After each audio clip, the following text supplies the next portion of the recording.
Water మనం ఇక్కడ కోపాన్నే తీసుకుంటున్నాం ప్రామాణికంగా. ఆ కర్మ అన్నదే అయిపోయింది, కానీ అక్కడ సంస్కారం అన్నది ఉండిపోయింది. ఆ సంస్కారం అలాగే ప్రతి పనులకి అలాంటి సంస్కారాలు ఉండిపోతాయి. ఆ సంస్కారం ఏమవుద్దంటే మనకి నెక్స్ట్ జన్మల్లో క్యారీ అవుద్ది. అందుకే జన్మలు తేడా రావడానికి కారణం ఏంటంటే, అంటే ప్రతి ఒక్కళ్ళు ఒకలాగే ఎందుకు పుట్టరు అనడానికి కారణం సంస్కారాలు క్యారీ అవుతాయి. దాన్ని మనం మామూలుగా ఏమంటారు, కర్మల కింద, రెండు కర్మల కింద కలిపేస్తున్నాం. మనిషి ఏం చేస్తున్నాడు, మనం ఇది కర్మ అనుకుంటున్నాం, ఇది కర్మ కాదు. కర్మ అన్నది దాని ప్రతిఫలంతో ఆ కర్మ అన్నది తీరిపోతుంది అక్కడికి, కానీ సంస్కారం అన్నది ఉండిపోతుంది. ఈ సంస్కారం జన్మలకి క్యారీ అవుద్ది. ఈ సంస్కారాలు ఎలాగంటే అతను జీవించిన విధానం బట్టి, అంటే ఇది కోపం మనం తీసుకుంటున్నాం కదా ఎగ్జాంపుల్. కానీ అంటే అతను జీవించిన విధానం, అంటే మనిషి రోజు కోప్పడిపోతున్నాడు, చిరాకు పడిపోతున్నాడు, అప్పుడు ఆ సంస్కారం అన్నది అంత గాఢంగా తయారవుతూ ఉంటుంది అనమాట. అంటే దారి అన్నది రోజు కోప్పడుతున్నాడు. ఇప్పుడు వాటర్ ఏం చేస్తుంది, మనకి పోసిన తర్వాత కొత్త దారిని ఎత్తుక్కోదు. అక్కడ ఆల్రెడీ దారి ఉందనుకోండి, దాన్ని ఆ దారిలోంచే ప్రవహించేస్తుంది. ఇప్పుడు అతనికి రెండోసారి కోపం వచ్చింది అనుకుందాం, మళ్ళీ ఈజీగా కోపం వచ్చేసే అవకాశం ఉంటుంది. ఎందుకంటే అక్కడ అతను మానసికంగా అతనికి ఆ దారి ఏర్పడి ఉంది. ఆ కోపం వచ్చినప్పుడు ఆ కోపం ప్రవహించడానికి దారి అన్నది మానసికంగా అతనికి ఏర్పడిపోయి ఉంది. ఇమ్మీడియట్లీ టక్ అని రెండోసారి కోపం రాగానే ధన్మని వచ్చేస్తుంది, ఎందుకంటే ఈజీగా ఉంది.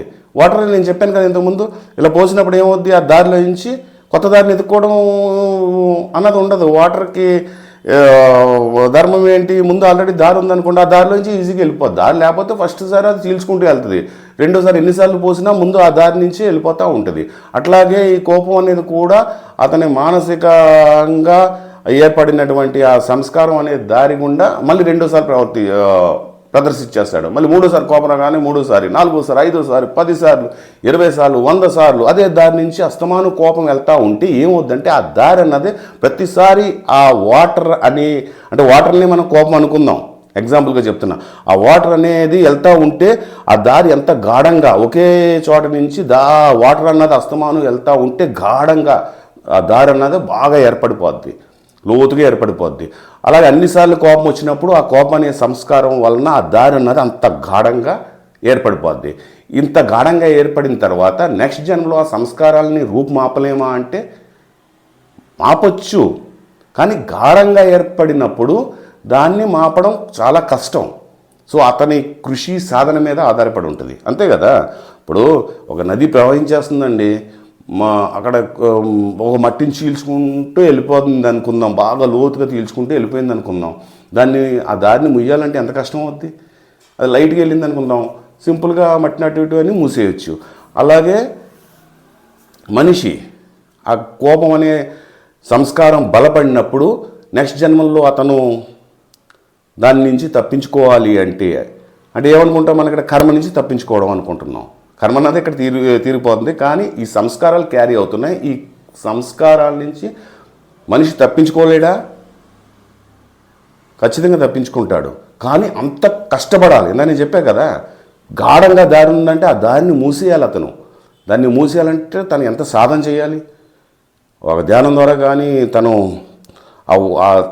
తన స్వయం శక్తితోటి ఆ దారిని మూయడానికి కావలసిన విధమైనటువంటి తను సంకల్పం చేసుకుని ఆ విధంగా అతను కంట్రోల్ చేసుకుంటూ ఆ కృషి చేస్తే, కష్టంగా తను ప్రయత్నిస్తే ఆ దారిని మెల్లగా మార్చుకోగలుగుతాడు ఇంకో జన్మలో. లేకపోతే జన్మలకు పట్టవచ్చు ఆ దారిని మూయడానికి. అలాంటి చాలా దారులు ఉంటాయి. మన సంస్కారాలు ఒకటి కాదు కదా, వేలలో ఎన్నో లక్షలు ఎన్ని ఉంటాయో మనం చెప్పలేము, అన్నీ ఉంటాయి. సో అన్నీ చేయాలంటే మనిషి ఎంత కష్టపడాలి అంటే, ఆ సంస్కారాలు తీయాలంటే అంత సాధన చేసి మార్చుకోవచ్చు, కానీ దానికి ఎక్కువ కృషి చేయాలి. చేసినప్పుడు ఖచ్చితంగా తప్పించుకోగలుగుతాడు. అదేవిధంగా ఇప్పుడు మనం ఫస్ట్ పాయింట్లోకి వద్దాం. జన్మ ఎత్తినప్పుడు మరి ఒకళ్ళు పేదవారుగా, ఒకళ్ళేమో అనారోగ్యంతో, కొంతమంది ఇట్లాగా, కొంతమంది ధనవంతులుగా, కొంతమంది తెలివైన వాళ్ళుగా, కొంతమంది ఆరోగ్యంగా, ఇట్లా ఎందుకు పుడుతున్నారు అంటే ఈ సంస్కారాల వలన పుడుతున్నారు. అంటే ప్రతి ఒక్క మనిషి ధోరణి ఒకలాగా ఉండదు. ప్రతి ఒక్క ఇద్దరు పిల్లలు ఉన్నారు, పెద్దవాళ్ళు ఉన్నారు, ఎవరైనా సరే ధోరణి ఒకలాగా ఉంటుందా? ఇతని ఆలోచన విధానం వేరే ఉంటుంది, ఇతని ఆలోచన విధానం వేరే ఉంటుంది. తినకే ఎదురయ్యే పరిస్థితులు తన నివసిస్తున్న ప్రదేశంలోను, తన నివసిస్తున్న దేశంలోను, అక్కడ కట్టుబాట్లు బట్టి, అక్కడ సాంఘిక పరిస్థితులు, అక్కడ వాతావరణ పరిస్థితులు, అలాగే వేరే దేశంలో వాతావరణ పరిస్థితులు, అక్కడ సాంఘిక పరిస్థితులు, అక్కడ ఉన్నటువంటి జనం యొక్క అక్కడ రూల్స్, రెగ్యులేషన్స్, వాళ్ళ సంస్కృతి, సాంప్రదాయం ఇలా రకరకాలుగా ఉంటాయి. వాటిని బట్టి వాళ్ళ మనస్తత్వం అన్నది ఏర్పడుతూ ఉంటుంది రకరకాలుగా ఏర్పడుతూ ఉంటుంది. ఏర్పడి ఉన్న తర్వాత కూడా ప్రతి ఒక్క మళ్ళీ గ్రూప్ ఆఫ్ మనుషులే కాదు, ప్రతి ఒక్క మనిషికి ఆలోచన విధానంలో తేడా ఉంటుంది. ప్రతి ఒక్కళ్ళకి ఎదురయ్యే పరిస్థితులు తేడా ఉంటాయి. అందరికీ ఒకే పరిస్థితులుగా ఉండవు కదా. ఈరోజు ఒకళ్ళు బయటికి వెళ్ళి వస్తారు, తనకు ఒక అనుభవం ఉంటుంది. మనం ఇప్పుడు ఈరోజు బయటికి వెళ్ళి వచ్చాను, ఒక అనుభవాలు ఉంటాయి. ఈరోజు అంతా ఒక ఎక్స్పీరియన్స్ అన్నది నాకు రావడం జరుగుద్ది. అలాగే మీరు వెళ్ళారు, మీకు ఒక ఎక్స్పీరియన్స్ అన్నది రావడం జరుగుతుంది. అలా ప్రతిరోజు ప్రతి క్షణం ప్రతి ఒక్కళ్ళకి రకరకాల ఎక్స్పీరియన్స్లు మనం ఫేస్ చేస్తూ ఉంటాం. ఆ ఫేస్ చేసిన దాన్ని బట్టి కొంతమందికి మోసాలు జరుగుతూ ఉంటాయి, కొంతమందికి పాజిటివ్ జరుగుతూ ఉంటుంది. ఇట్లా రకరకాల మన ఆలోచన విధానం, మనం మాట్లాడే తీరు, బహిర్గత అంటే బయట ఉన్నటువంటి ప్రభావం, సామాజిక ప్రభావం, ఆ సమాజం యొక్క ప్రభావం, ఇట్లాగా రకరకాల పరిస్థితులను బట్టి, రకరకాల సిచ్యువేషన్ బట్టి ఇప్పుడు మనమే, మన కుటుంబ సభ్యులు, మనం బయట మనం అన్నీ తిరిగి వచ్చాము, మీరు బయటికి వెళ్ళి వచ్చారు, మీ కుటుంబ సభ్యుల్లో కూడా డిఫరెంట్ మెంటాలిటీస్ ఉంటాయి. మన కుటుంబ సభ్యుల్లో కూడా మెంటాలిటీస్ అందరూ ఒకలాగా ఉండవు కదా, ప్రతి ఒక్కళ్ళే తేడా ఉంటాయి. అలాగే ప్రతి ఒక్క మనిషిది అంటే ఎలా తేడా ఉంటున్నాయి అంటే మనం రోజు ఎదుర్కొనే పరిస్థితులను బట్టి, మనకున్న ఫ్రెండ్స్ బట్టి, ఎదురోళ్ళు కలిసే జనాలను బట్టి, మన ఫీల్డ్ బట్టి, మన బిజినెస్ బట్టి, మన ఉద్యోగం బట్టి ప్రతి ఒక్కరికి సేమ్ అన్నదే ఉండదు. డిఫరెంట్ పరిస్థితులు ఎదురవుతూ ఉంటాయి. ఆ పరిస్థితులను బట్టి, ప్రభావాలను బట్టి సంస్కారాలు ఏర్పడుతూ ఉంటాయి. అంటే కర్మలు, అంటే ఆ పరిస్థితులను బట్టి ఆ మనిషి ఆ కర్మలు చేస్తాడు. ఫస్ట్ ఆ కర్మలు చేస్తూ ఉంటాడు. ఆ కర్మలు చేసినప్పుడు ఆ మంచో చెడో ఆ కర్మ యొక్క ప్రతిఫలాన్ని అనుభవిస్తూ ఉంటాడు. అనుభవించి ఉన్న తర్వాత గాఢంగా చేసిన కర్మలకేమో గాఢంగా సంస్కారాలు ఏర్పడతాయి, లైట్గా చేసిన కర్మలకేమో లైట్గా సంస్కారాలు ఏర్పడతాయి. మళ్ళీ ఆలోచన విధానం, మెయిన్ మానసిక ఆలోచన, భౌతికంగా మనం చేసే పని కన్నా కూడా మానసిక కర్మ బలమైంది. అంటే ఏంటి? మానసిక కర్మ చాలా బలమైంది. మనం ఆలోచించి చేయడం ద్వారా వచ్చే కర్మ చాలా పవర్ఫుల్. ఇది గుర్తుపెట్టుకోండి. అలాగే భౌతిక పూజ కన్నా మానసికంగా మనం చేసే పూజ భగవంతునికి చాలా పవర్ఫుల్ ఉంటుంది, చాలా శక్తిని ఇస్తుంది, చాలా గొప్ప ఫలితాలను ఇస్తుంది. అందుకే మానసికంగా మనం థాట్స్ యొక్క పవర్ అన్నది చాలా ఎక్కువ ఉంటుంది.